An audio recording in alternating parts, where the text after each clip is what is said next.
Faiq Mustafayev haqqında məlumat. Faiq Mustafayev 1923-cü ildə Bakıda anadan olmuşdur. Orta məktəb illərindən musiqi təhsili alıb. Daha sonra Azərbaycan Dövlət Konservatoriyasını bitirib. Konservatoriyada ali vokal təhsili almış Faiq Mustafayev bariton səsli müğənni kimi tanınıb. O, 1952-ci ildən müəyyən fasilələrlə Azərbaycan Dövlət Opera və Balet Teatrının solisti olub.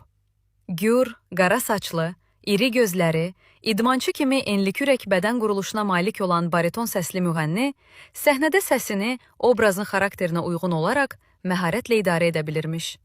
Faiq Mustafayev səhnədəki xidmətlərinə görə 1959-cu ildə Azərbaycanın əməkdar artisti fəxri adına layiq görülüb.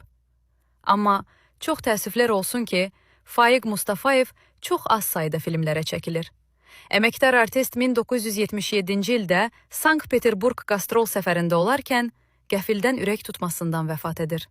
Onu Bakıdakı Yasamal qəbristanlığında dəfn edirlər.